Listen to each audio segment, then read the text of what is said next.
guys! Welcome back to Now What a Book Club. This month I read A Tree Grows in Brooklyn by Betty Smith. Well, actually, as of this moment, I have not yet read it, but I will be reading it starting about right now.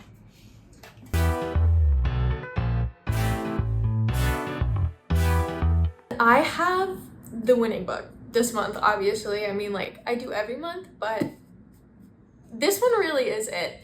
I was gifted this by a friend. I know, I feel like last month I was gifted it by a friend as well, but I always love when people recommend me things. It just feels so personal. Like giving someone a book just feels like you're giving someone like a piece of your soul a little. Especially books that like really resonate with you. So this was a book that my friend, good college friend, gave me, and she was saying like, it changed my life. Like, this is the best book I've ever read. And I was like, okay, well, with that review, I have to read it. And honestly, it's a chunker. So it did take me a decent amount of time, and it was dense as well, I will say. There was a lot going on throughout the entire book, really. And the interesting thing that I found was that everything that she describes throughout the story, because this book is really about describing Francie's growing up. Like, it's about describing her life, and she picked really mundane moments at times that normally I feel like would be passed over in other stories, other fiction that I've read. So it was interesting, and I didn't mind the mundaneness because it felt personal. It felt like I was sitting at the table with the family, you know what I mean? And the family in the book, it's Katie and Johnny, who are the parents, and then the younger brother Neely, and Francie, who's in the middle. And honestly, it was such a touching family dynamic.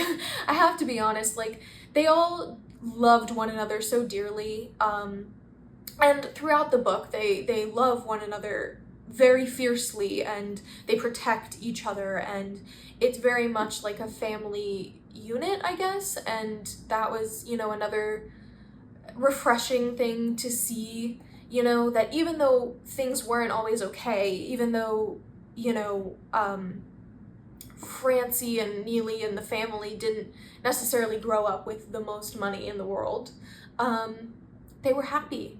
They were happy with what they had. And especially in the beginning of the book. So we start the book really at Francie's adolescence, and we're told, you know, the whole story really through her eyes, except for a couple of, you know, chapters here and there, where we get some other people's like point of view, which I also found really interesting. I liked how every once in a while I would like peer into somebody else's brain. And that really helped me understand their motives in other scenes as well, even when I couldn't, you know, understand their thoughts or see their thoughts. I could understand their motivations a little bit better. And we're really told the story through Francie's eyes. So in that sense, we're growing up with her, which I found really interesting. This whole story takes place in like the early 1900s, turn of the century, you know, and one of my favorite quotes actually from this that I wanted to start with was, she was made of more too. I'm gonna be honest, I'm reading this off my iPad and not the book. But she was made up of more too. She was the book she read in the library. She was the flower in the brown bowl. Part of her life was made from the tree growing rankily in the yard. She was the bitter quarrel she had with her brother, whom she loved dearly. She was Katie's secret, despairing weeping. She was the shame of her father stumbling home drunk. She was all of these things and of something more. It was what God, or whatever his equivalent, put into each soul that is given life. the one different thing such as that which made no two fingerprints on the face of the earth alike. So that's what I'm saying, is like, it was heavy hitter after heavy hitter. Like, she did not slow down. She did not wait for us to, like, you know, have our emotions in check. She just kept going. And that's how life is, you know? Okay, so I just got to a quote that I have to show you. Sometimes I think it's better to suffer bitter unhappiness and to fight and to scream out and to even suffer that terrible pain than to just be safe. At least she knows she's living. Come on, are you kidding me? We start off with actually Francie a little bit older than we go back to in certain parts of the book. She's 8 or 9, somewhere around there. They didn't really specify necessarily, but she's old enough to read. And that was a really important part of the first couple of chapters, is that she was able to read and she loved to read. She craved knowledge, even to the point where she was willing to bend the truth to get into a more prestigious institution for her growing up, like her kindergarten through 8th grade years. And honestly, she said, because we know throughout the book that she's kind of a lonely child. She doesn't have any friends really, and this is something that continues like throughout the story. She doesn't have any real close, you know, girlfriends or anything like that.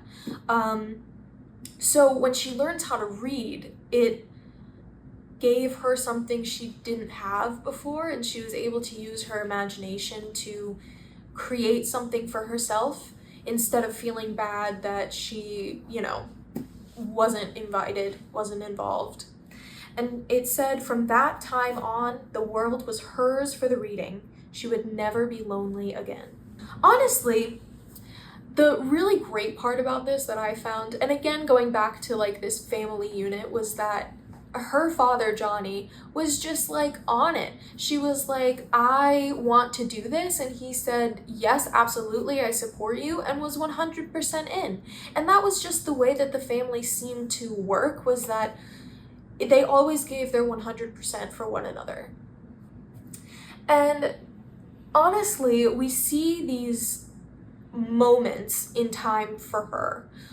Were described what it's like to walk through the spice shop down the street, and how all of the teas and the coffees and the spices like made her think about the world as a little kid, made her see the world in different ways, and how we're always coming back to that spirit of wonder about the world. And I find it, you know, kind of inspiring that Francie doesn't necessarily lose that wonder about the world. In the beginning of the story, we're, you know, really collecting trash for money, you know, situation. Their mom cleans, their dad is a singer at a local restaurant, and they make enough money to get by, but they don't necessarily always make enough to get by.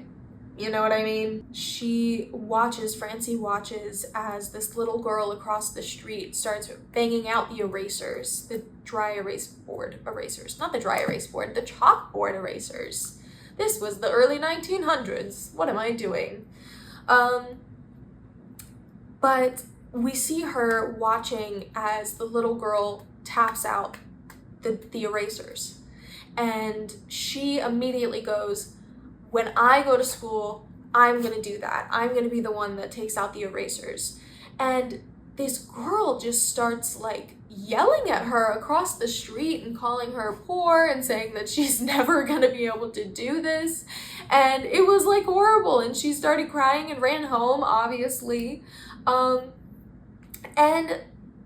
like, we get to see, you know, this kind of shitty memory, but then we see it later from a different viewpoint. We go back to, you know, when she is in school. Does she wind up able to break out the erasers? We'll see. You gotta read to find out. I want you guys to read this so bad because really truly like it was a great book.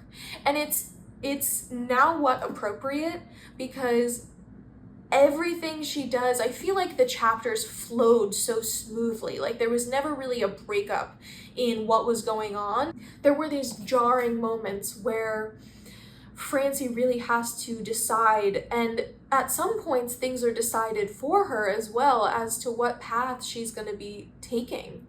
And even though her decision would always be to take the path of knowledge and education, that wasn't always something that was given to her as an option. This wasn't a time where women had a lot of autonomy over their lives. And especially children didn't have a lot of autonomy over their lives. I mean, they talk about it in the book about how this was a time before, child psychology was a thing.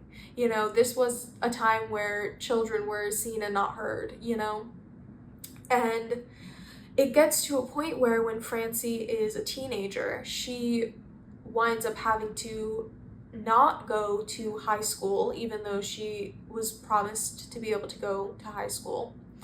And the reasoning that Katie gives, the mom, is that her brother will not do it if he doesn't have to. But Francie will do whatever it takes to get an education. So Katie decides to help Neely and allow Neely to go to high school and not Francie. Francie has to go to work to support the family. And honestly, this line of thought really did kind of bother me because if one person wants it, I feel like the person that wants it more should get it, but I understand where she's coming from because honestly, Francie does find a way. She finds a way to take college classes while she's working, and even though it's difficult, she knows that it's going to be worth it, and knows that she wants to know everything there is, everything there can be. The thing that I really was impressed by as well is that at the end of the book, and I don't want to give anything away, but at the end of the book, their circumstances change. Things about their circumstances and their lives change drastically. And the thing that I found most inspiring was that they don't look back at their time in, a Brooklyn tenement railroad apartment. They don't look back on that time as a sad time or a bad experience. They look back on it with so much love and joy. And one of the quotes that hit me the most, I think this was the one that I picked out almost immediately, was Francie says, "She'll never have the hard times we had, will she?" And Neely says, "No, and she'll never have the fun we had either."